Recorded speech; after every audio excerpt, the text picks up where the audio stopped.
அனைவருக்கும் வணக்கம். இன்னைக்கு 10ஆம் வகுப்பு கணிதத்தில் பயிற்சி 3.13 3.13ல 121வது பக்கத்தில் இருக்கக்கூடிய ஒரு 5 சம்ஸ் வந்து பார்த்துடலாம். ஸோ இதில் என்ன ஃபர்ஸ்ட் கொடுத்துருக்காங்க அப்படின்னா, இருபடி சமன்பாடுகள் மூலங்களோட தன்மை என்ன அப்படின்னு சொல்லி கொடுத்துருக்காங்க. அப்போ மூலங்கள் அதோட ரூட் இருக்கும் இல்லையா? இப்போ ரூட் 9 அப்படின்னு எடுத்துட்டோம்னு வச்சுக்கோங்களேன். இப்போ 3 தானே அதோட ரூட். ஸோ அந்த மாதிரி ஈக்குவேஷன்ஸ் இருக்கு. நமக்கு தெரியும் x2 2 சொல்யூஷன் இருக்கும். ஸோ அந்த 2 சொல்யூஷனுமே எந்த மாதிரியான தன்மை இருக்கு, பாசிட்டிவா இருக்கா, நெகட்டிவா இருக்கா, சமமா இருக்கா இல்லையா, இதை வந்து நம்ம செக் பண்ணணும். இவ்வளவுதான். ஸோ இந்த 5 சம்மே ஒரே மாதிரி தான், பட் கொஞ்சம் வெரைட்டியா கொடுத்துருக்காங்க. ஸோ இதை பாருங்க, x2 முன்னாடி டேர்ம் இருக்கு, இங்கே ஒண்ணுமே இல்லை, இங்கே ரூட்ல கொடுத்துருக்காங்க. அதாவது டி ஸ்கொயர், அதாவது ஸ்கொயர் டேர்ம்ல இருக்கும், அப்புறம் கான்ஸ்டன்ட் டேர்ம்ல. இங்க வந்து ஒய் டேர்ம்ல ஸ்கொயர் கொடுத்துருக்காங்க, அப்புறம் ஏபிசிடின்னு கலந்து கொடுத்துருக்காங்க. அதே மாதிரி தான் எல்லாமே ஒரு வெரைட்டியான சம் தான். ஸோ எதையுமே நம்ம அவாய்ட் பண்ணக்கூடாது. ஒன்று ஒரு மாடல் அப்படின்னு சொல்லி மைண்ட் வச்சுக்கலாம். இதுக்கு முன்னாடி மூலங்களோட தன்மை எப்படி கண்டுபிடிக்கிறதுங்கிறத ஒரு சின்ன லைட்டா போய் முன்னாடி போய் பார்த்துட்டு வரலாம். ஸோ இருபடி சமன்பாடோட மூலங்களோட தன்மை அப்படின்னா என்ன அப்படின்னா, அதாவது ax square plus bx plus c = 0 இருக்குமா?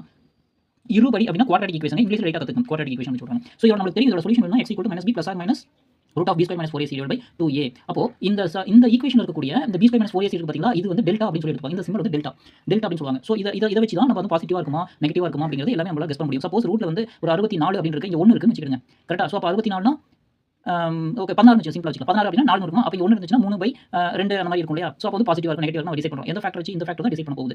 ஓகேவா? ஸோ அதனால தான் இந்த ரூட்ல கூடிய டேர்ம் நம்ம எடுத்துக்கிறோம். ஸோ இதோட டெல்டா வந்து 0 அதிகமாக இருந்தால், ஸோ 1 2 3 4 எவ்வளோ வேணும் அதிகமாக இருந்துச்சு அப்படின்னா மூலங்கள் வந்து மெய், அதாவது பாசிட்டிவா இருக்கும். பட் என்ன ஈக்குவலா இருக்காது அப்படின்னு சொல்றாங்க. அதாவது 2 ரூட் இருக்கும் இல்லையா?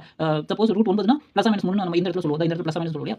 அந்த மாதிரி மெய் வந்து ஆனால் சமமா இருக்காதுன்னு சொல்றாங்க. டெல் = 0னா மூலங்கள் வந்து பாசிட்டிவா இருக்கும். 1 2 3 4 ஏதோ ஒரு நம்பர் பாசிட்டிவா இருக்கும், அண்ட் சமமா இருக்கும். ரெண்டுமே ஒரே மாதிரி இருக்கும். 3 3 4 4 மாதிரி இருக்கும். So del is less than 0 அப்படின்னா மெய் மூலம் இல்லை அப்படின்னு சொல்றாங்க. ஸோ அதாவது 0க்கு கம்மியா இருக்கக்கூடிய வேல்யூஸ் மைனஸ் நெகட்டிவ்ல இருந்தா கூட மெய்யா தான் வரும். ஆனால் என்ன ஆகும்? மெய் மூலம் இல்லை அப்படின்னு சொல்றாங்க. பாசிட்டிவான ஆன்சர் வராது, மெய் மூலம் இல்லை அப்படின்னு சொல்லி சொல்றாங்க.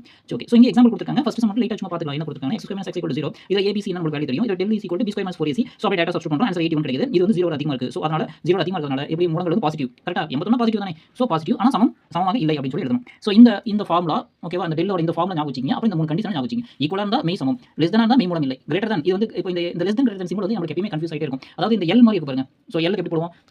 இப்படி போடுமா? L லெஸ் தென் அப்படின்னு LSS இருக்குமா? ஸோ L மாதிரி இருக்கு. அப்போ இது லெஸ் தென், இது மீதி இன்னொன்னு கிரேட்டர் தென். அவ்வளவுதான். ஸோ அந்த மாதிரி ஞாபகம் வச்சுட்டோம்னா ஈஸியா எப்பவுமே இது லெஸ் தெனா கிரேட்டர் தெனா அப்படின்னு சொல்லி பார்க்கலாம். லெஸ் தென் அப்படின்னா ஸோ இதை விட இது சின்னது. எந்த பக்கம் குறி இருக்கோ அது வந்து சின்ன வேல்யூவா இருக்கும் அப்படின்னு அர்த்தம். எந்த பக்கம் அதிகமா இருக்கோ அது அதிகமான, இது பெரிய வேல்யூ, இது சின்ன வேல்யூ, இது பெரிய வேல்யூ, இது சின்ன வேல்யூ. ஸோ ஒரு டைம் மாத்தி போட்டோம்னா கிரேட்டர் லெஸ் மாறிட்டே இருக்கும். அதனால இதுக்கு ஒரு பேர் வச்சிட்டோம், இது பேர் வச்சிட்டோம். அவ்வளவுதான். ஸோ இப்போ நம்ம பயிற்சி உள்ள இருக்கிற சம்ஸ்லாம் பார்க்கலாம். ஸோ ஃபர்ஸ்ட் டிவிஷன் ஃபர்ஸ்ட்ல வந்து ஒரு 5 சம் கொடுத்துருக்காங்க. எல்லாமே ரொம்ப சிம்பிள் தான். சும்மா அடி தூக்கி எறிஞ்சிட்டு வந்துடலாம். ஸோ ஃபர்ஸ்ட் சம் என்னது? 15x² + 11x + 2 = 0. அப்போ a என்னது 15, b என்னது 11, c என்னது 2. ஸோ நமக்கு என்ன தெரியும்? டெல் b square - 4ac தெரியுமா? ஸோ ஃபர்ஸ்ட் ஸ்டெப் என்ன பண்ணுங்க? டைரக்டா சப்ஸ்டிட்யூட் பண்ணுங்க. சப்போஸ் -11 இருக்குன்னு வச்சுக்கங்க, நம்ம என்ன பண்ணுவோம்? இங்க -11 பண்ணுவோம். இங்க என்ன வேல்யூ இருக்கோ சிம்பலோட ஃபர்ஸ்ட் எழுதிக்கணும். கரெக்ட்டா? வித் சிம்பலோட எழுதிக்கணும். செகண்ட் ஃபார்முலா எழுதிக்கணும். தேர்ட் வந்து என்ன பண்ணணும்? டைரக்டா சப்ஸ்டிட்யூட் பண்ணுங்க. சப்போஸ் -11 இருந்தா -11 அப்படி சொல்லி சப்ஸ்டிட்யூட் பண்ணுங்க. அதே மாதிரி a இருந்தா பிராக்கெட்ல மைனஸ் போட்டு எழுதுங்க. ஓகேவா? ஸோ இந்த இடத்துல இப்படியே பிராக்கெட் போடலாம். இந்த மாதிரி பிராக்கெட் போட்டாலும் மல்டிபிள் இருக்கு அப்படி சொல்லி அர்த்தம். 11² - 4 இன்ட் அப்படின்னு சொல்லி பாருங்க. 14 பெருக்கல் அப்படின்னு சொல்றது 14 × 15 × 2 அப்படி சொல்லி பார்க்கலாம். ஸோ 11 11 121 உங்களுக்கு ஈஸியாவே தெரியும். நம்ம ஏற்கனவே சொல்லிருக்கோம் இல்லையா? ஸோ 11 × 11 அப்படின்னா 10 + 1 எழுதுங்க. ஸோ 110 ஒரு 11 121. ஸோ அதே டெக்னிக் தான். அதே மாதிரி 15 4 இதெல்லாம் பெருக்கிறதுக்கு பதிலாக 4 15 2 30 ரைட்டா? ஸோ 30 வந்துச்சு. 3 12 120. ஸோ மீதி எவ்வளோ? 121. இது வந்து 1 விட அதிகமாக இருக்கு. அப்போ மூலங்கள் மெய் மற்றும் சமம். ஸோ ரெண்டாவது சம் என்னது? x² - x - 1 = 0. a வந்து 1, b வந்து -1, c வந்து -1. Del b square - 4ac b square - 4ac. So இங்க பாருங்க -1 அப்படியே சப்ஸ்டிட்யூட் பண்ணுங்க. -4 × 1 -1. ஸோ என்ன சிம்பிள் இருக்கோ அதே சப்ஸ்டிட்யூட் பண்ணுங்க. ஏன்னா சிம்பிள் சேஞ்ச் ஆச்சுன்னா உள்ள வேல்யூ சேஞ்ச் ஆகும். ஸோ ஃபர்ஸ்ட் ஸ்டெப் ABC யோட வித் சிம்பிள் எழுதுங்க. செகண்ட் ஃபார்முலா எழுதுங்க. தேர்ட் ஃபார்முலாக்குள்ள இந்த டேர்ம்ஸ்ல இருக்கக்கூடிய மைனஸ் சேர்த்து சப்ஸ்டிட்யூட் பண்ணுங்க. டேரக்டா அது ப்ளஸ் இருந்தா ப்ளஸ், மைனஸ் அந்த மாதிரி. So -1² + 1 -1 1 square 1 plus 4 minus plus. So அப்படியே 4 தான் வரும். So 4 5 greater than. மூலங்கள் மெய் மற்றும் சமம் அல்ல, மெய் மற்றும் சமம் அல்ல. அடுத்து மூணாவது சம் என்ன கொடுத்திருக்காங்க? √t² - 3t + 3t = 0 கொடுத்தாங்களா? ஸோ a யோட வேல்யூ √2, b யோட வேல்யூ -3, c யோட வேல்யூ 3√2. ஸோ இங்க x², f², p² எதை வேணா கொடுத்து போட்டு நம்ம அதை பத்தி கவலை தேவையில்லை. Square term, common term, constant term இவ்வளவு தான் விஷயம். Del b square - 4ac. So b என்னது? -3² -4.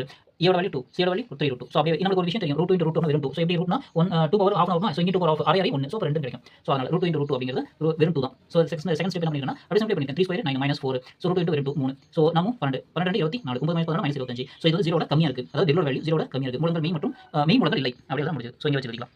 ஸோ அடுத்து fourth some 9y² - 6√2y + 2 = 0. So இங்க a ங்கிறது 9, b ங்கிறது -6√2, c ங்கிறது 2, del b square - 4ac. So இங்க b ங்கிற வேல்யூ -6√2 -4 9 2 அப்படி சப்ஸ்டிட்யூட் பண்ணியாச்சு. ஸோ மைனஸ் ப்ளஸ் ஆயிடும். 6 36 √2 × √2 வெறும் 2 தானே அப்படி போட்டாச்சு. -9 36 × 2. So 36 × 2.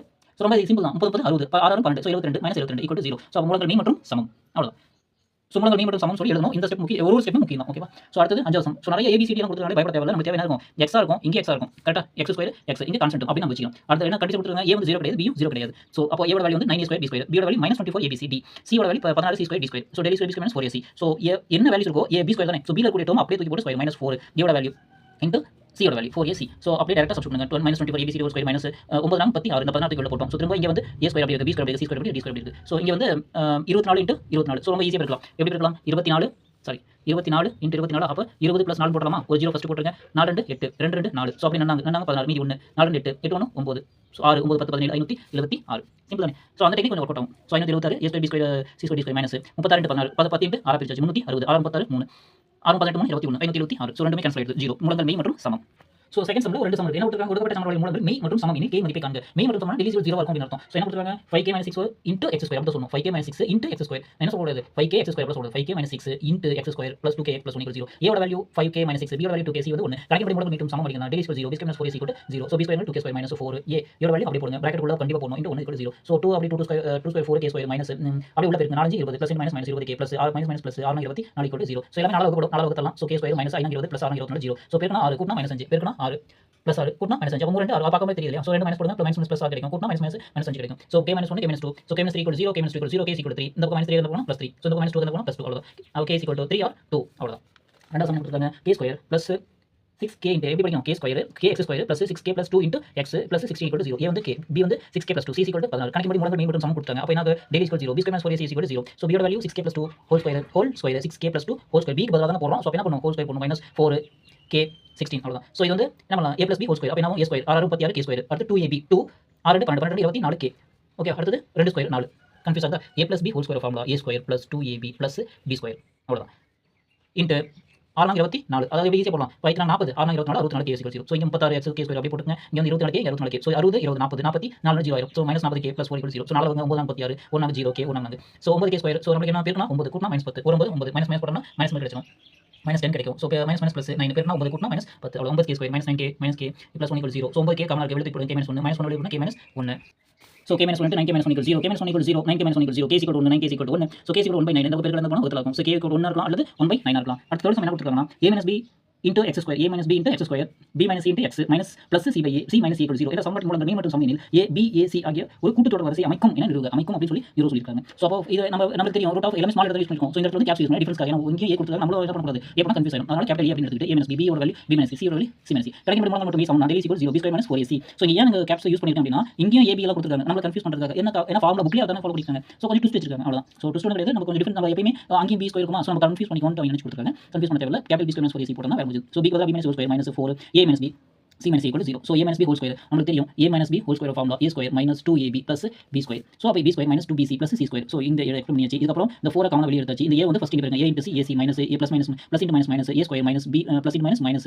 b was equal to bc plus minus into minus plus ab equal to 0. So b square minus 2bc plus c minus 4 ஆல உள்ள மல்டிப்ளை பண்ணுங்க. minus 4 ஆல உள்ள மல்டிப்ளை பண்றோம். So plus into minus minus 4ac minus into minus plus minus into minus plus a square minus into minus plus 4bc minus plus into minus minus 4ab equal to 0. So இங்கே ஒரு 4a square இருக்கு அப்படி தூக்கி போடுங்க. அடுத்து b square இங்கே இருக்கு அடுத்தது c ஸ்கொயர் இருக்கு minus 4ab இங்கே இருக்கு plus 2bc இங்கே ஒரு 4 -2bc இருக்கு இங்கே +4bc இருக்கு கரெக்டா. ஸோ அப்போ +2bc கிடைக்கும் -4ac = 0. ஸோ இது எந்த ஃபார்முலா இருக்கு அப்படின்னு சொன்னா a square + b square + c square + 2ab + 2bc + 2ca = a + bc whole square அப்படின்னு சொல்லி இந்த ஒரு ஃபார்முலா இருக்கு. ஸோ இந்த ஃபார்முலா சப்ஸ்டிட்யூட் பண்ணா பார்க்கவே 3a square b square 2ab 2bc 2ca இருக்கு. ஆக்சுவலா என்ன இருக்கு அப்படின்னா a க்கு பதிலா 2a அப்படின்னு சொல்லி இருக்கு b க்கு பதிலா -b இருக்கு c க்கு பதிலா -c இருக்கு அவ்வளவுதான். So 2a - b - c whole square = 0 இது எப்படி கண்டுபிடிச்சு அப்படின்னா ஒன்றும் இல்லை a ஸ்கொயர் b ஸ்கொயர் இதெல்லாம் பாருங்க 2ab 2bc 2ca. ஸோ 2 வெளிய எடுத்தோம்னா இதெல்லாம் கிடைக்குது. அப்போ என்ன இருக்கும் c ஸ்கொயருக்கு பதிலா இங்கே மைனஸ் வந்திருக்கு கரெக்டா. ஸோ இங்கே வந்து a க்கு இது வந்து b c வரப்போ ப்ளஸ் வந்திருக்கு கரெக்டா. எது மைனஸ் ஆகுது அப்படின்னு நம்ம இது b வருமா a எங்க மைனஸ் வருது அப்படின்னு கண்டுபிடிக்கணும்னா இங்க b c பாருங்க ப்ளஸ்ல வந்திருக்கு. அப்போ என்ன அர்த்தம் ரெண்டுமே மைனஸ்ல வந்தா ப்ளஸ். அப்போ கண்டிப்பா a வந்து மைனஸ் வர சான்ஸ் இல்ல கரெக்டா. ஸோ இது ஏதாவது ஒன்று மைனஸ் வந்தா இங்க மைனஸ் வரும் இங்க ஏதாவது ஒரு மைனஸ் வந்தா மைனஸ் வரும். ஆனா இங்க வந்து ப்ளஸ் கொடுத்துருக்காங்க. ஸோ அப்போ நம்ம எதை வச்சு கண்டுபிடிக்கணும் அப்படின்னா இதை வச்சு தான் கண்டுபிடிக்கணும். ரெண்டுமே b யும் c யும் மைனஸ்ல இருக்கு அப்படின்னு கண்டுபிடிச்சிக்கிறோம். ஸோ அப்போ a வந்து 2a எப்படி கண்டுபிடிச்சோம் இங்க 4a ஸ்கொயர் இருக்கு கரெக்டா. இங்க 4ab இருக்கு. அப்போ என்ன இருக்கும் இங்க வந்து எல்லாமே b ஸ்கொயர் மட்டும் தான் இருக்கு கரெக்டா. ஸோ a எண்டால வருது அதனால 4 மாறி இருக்கு. அப்போ ரெண்டால பெருக்கிட்டாங்கன்னு அர்த்தம். அப்போ a வா இருக்கும். அப்போ 2a வந்துச்சுன்னா இந்த மாதிரி வரும் இல்லையா 2 4 4ab வந்துரும். அப்போ 2a - b - c whole square = 0. So இப்படி தான் நான் கண்டுபிடிச்சேன். ஸோ ரெண்டு பக்கம் ஸ்கொயர் பண்ணா கிளம்பி போயிடும். இது ஸ்கொயர் போயிடும் 2ab 2a - b - c = 0 2ac = b + c. So b a c என்பது ஒரு கூட்டுத்தொடர் வரிசை ஆகும். ஸோ நீங்க ஒன்று சப்ஸ்டிட்யூட் பண்ணனும்னா a1 b1 c1 2 2 அடுத்து 4 அப்படியே கூட்டுத்தொடரா மாறுது இல்லையா. ஸோ அவ்வளவுதான் கொடுத்துருக்காங்க.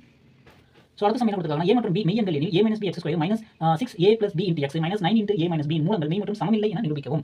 ஸோ இந்த ரூட்டை வந்து மெய்யெண்கள் a வும் b யும் மெய்யெண்கள் அப்படின்னு சொல்லி கொடுத்துருக்காங்க ரைட்டா. ஸோ அப்போ வந்து இதை கொடுத்துருக்க ஈக்குவேஷன் வந்து மெய் மற்றும் சமமில்லை அப்படின்னு சொல்லி நிரூபிக்க சொல்றாங்க. அதாவது சமமில்லை அப்படின்னா greater than 0 அப்படின்னு சொல்லி காமிக்க சொல்றாங்க. ஸோ கொடுத்துருக்க ஈக்குவேஷன் கேபிட்டல் a அப்படின்னு எடுத்துங்க. அடுத்து b அடுத்து c இங்க என்ன இருக்கோ அப்படியே வித் சிம்பிளோட எழுதணும். அடுத்து நமக்கு என்ன தெரியும் a = b = -4ac. So -b அப்படியே எழுதுங்க. சாரி b ஸ்கொயருக்கு என்ன -6 9 a + b ஸோ எழுதியாச்சு -4a b எழுதியாச்சு. என்ன இருக்கோ அப்படியே வித் சிம்பிளோட எழுத வேண்டியது. அடுத்து 6 36 -+ plus a + b whole square + -into -+ 9 36 a - b - b whole square மாறுது. ரெண்டுக்கு காமனா 36 வெளிய எடுத்துடலாம் a + b whole square + a - b whole square நமக்கு தெரியும் a + b ஃபார்முலா உங்களுக்கு தெரியும் a square + 2ab + b a square + 2ab + b square a - b னா a square - 2ab + b square. So ரெண்டுமே கூட்டி எழுதணும்னா ரெண்டு கேன்சல் ஆயிடும். அப்போ இங்க ஒரு a ஸ்கொயர் இங்க 2a ஸ்கொயர் ரெண்டு காமனா எடுத்தோம்னா 2 × a ஸ்கொயர் + b ஸ்கொயர் கிடைக்கும். ஸோ அதான் இங்க எழுதிருக்காங்க ரைட்டா. a + b whole square + a - b whole square அப்படினாக்க 2 × a ஸ்கொயர் + b ஸ்கொயர் கரெக்டாக 2 into a square plus b square இந்த ஃபார்ம் எப்படி வந்துச்சு அப்படிங்கிறதுக்காக வேறு ஒன்று. ஸோ நம்ம டிஃபால்ட்டாக வெறுமனே நம்ம புரிஞ்சுக்கிட்டோம்னா ஈஸியாக உள்ள போட்டுருலாம். ஸோ அப்போ 2 7 36. So 32 6 6 12 22 a square plus b square. So இதோட வேல்யூ என்ன? Delta greater than 0. ஸோ மூலங்கள் மீ மற்றும் சமம் அல்ல அப்படின்னு சொல்லி ப்ரூவ் பண்ணியாச்சு.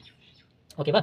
ஓகே. ஸோ நெக்ஸ்ட் அஞ்சாவது சமம் c square minus ab into x x square minus 2 into a square minus bc into x plus b square minus ac 0 என்ற சமன்பாட்டின் மூலங்கள் சமம் மற்றும் மெய் எனில் ஏ = 0 அல்லது a cube plus b cube plus c cube = 3abc என நிரூபி. அதாவது என்ன கொடுத்துருக்காங்கன்னா ஈக்குவேஷன் வந்து மூலங்கள் சமம் அப்புறம் மெய் அப்படின்னா ஏ = 0 அப்படின்னு காமிக்கணும். இல்லைனா a cube plus b cube plus c cube = 3abc சொல்லி நிரூபி சொல்லியிருக்காங்க. ஸோ கொடுத்த ஈக்குவேஷன் அப்படியே நான் பார்த்து எழுதிட்டேன். தவறு இல்லாமல் ப்ளஸ் மைனஸ்லாம் பார்த்துங்க. எங்க ஸ்கொயர் இருக்கோ அதையும் பார்த்துக்கலாம். ஸோ எக்ஸ் ஸ்கொயர் எக்ஸ் அவ்வளோ முடிஞ்சது. ஏ வந்து c square minus ab, b வந்து -20 a square minus bc, c வந்து b square minus ac. So கணக்கின்படி மூலங்கள் மெய் மற்றும் சமம் delta = 0 b square minus 4ac. So பியோட வேல்யூ உங்களுக்கு தெரியும் 2 into a square minus bc whole square. இது ஃபுல்லாக டேர்ம் பி தானே. ஸோ -4 அடுத்து சி. ஸோ என்ன பண்ணுறோம்? 2 minus plus 2 square 4. So a square minus bc whole ஸ்கொயராக மாறிடுது -4. ஸோ ஃபஸ்ட் இதை இந்த சி ஸ்கொயர் எடுத்து போய் உள்ள இருக்குங்க. பி ஸ்கொயர் சி ஸ்கொயர் -4 அப்புறம் பிரிக்கலாம். ஃபஸ்ட் இந்த டேர்ம் பிராக்கெட் உடச்சு தூக்கலாம். ஸோ அடுத்தது சி ஸ்கொயர் இன்ட்டு ஏசி போட்டோம் plus minus ac cube minus அடுத்து பியோட பேருனா a b cube minus plus a square bc. கரெக்டாக? ஸோ ஏ ஸ்கொயர் பிசி = 0 அவ்வளோதான். So a square minus b square sorry இது வந்து a minus b whole square. அப்போ என்ன ஆகும்? A square. அப்போ ஏ ஸ்கொயர் அப்போ a/4 ஆகும் மைனஸ் 2 இன்ட்டு ஏ ஸ்கொயர் பியா 2ab. So a b plus b square minus இந்த 4 உள்ள மல்டிப்ளை பண்ணுங்க -4b square C square plus minus into minus plus 4ac cube plus minus plus 4ab cube plus into minus 4a square PC = 0. ஒரு டேர்மும் அப்படியே கூட்டி வரணும். உள்ள 4 பெருக்கிட்டோம்னா 4a/4 minus 8 4 8 a square BC plus 4 b square C minus இருக்கட்டும் அப்படி எழுதுங்க. ஸோ இங்கே ப்ளஸ் 4 ஏதாவது கேன்சல் தான் பார்த்தோம் அப்படின்னா இங்கே ப்ளஸ் 4b ஸ்கொயர் சி ஸ்கொயருக்கு மைனஸ் 4b ஸ்கொயர் சி ஸ்கொயருக்கு ரெண்டையும் தூக்கிடலாம். அடுத்து இங்கே வந்து 4a/4 இருக்கு, வேற a/4 அப்படி எழுதியாச்சு. இங்கே 8a ஸ்கொயர் பிசி இருக்கு, இங்கே எங்கேயாவது a ஸ்கொயர் பிசி இருக்கு, இங்கே இருக்கு. ஸோ இங்கே -8 இருக்கு, இங்கே -4 இருக்கு. அப்போ என்ன -12 a ஸ்கொயர் பிசி இருக்கும். அடுத்து 4bc ஸ்கொயர் இங்கே ரெண்டு கேன்சல் ஆயிடுது. அடுத்து 4ac கியூப் யாரா இருக்காங்க இல்ல அப்படி எழுதுங்க. 4ab கியூப் யாரும் அப்படி தூக்கி எழுதலாம். ஸோ எல்லாத்துக்கும் காமன் 4a அப்படி காமனா இருக்கு. அப்போ என்ன பண்ணலாம்? 4a எடுத்தோம் அப்படின்னா a cube minus 3abc plus இங்கே 4a c cube plus d cube இருக்கும். ஸோ 4a = 0 இருக்கலாம் அல்லது a cube minus 3bc plus c cube plus b cube = 0 இருக்கலாம். அதாவது a = 0 இருக்கலாம், இல்லைனா a cube plus b cube plus c cube = 3abc இருக்கலாம். So prove பண்ணியாச்சா? ஸோ எனவே கொடுக்கப்பட்ட சமன்பாட்டில் மூலங்கள் மெய் மற்றும் சமம் எனில் a = 0 b cube a cube + b cube + c cube என நிரூபிக்கப்பட்டது. அப்படியே எழுதிட முடிஞ்சது. ஸோ இதோட வந்து பயிற்சி 3.13 பக்கம் 121 முடிந்தது. ஸோ அடுத்த இதில் சந்திக்கலாம். தேங்க்யூ.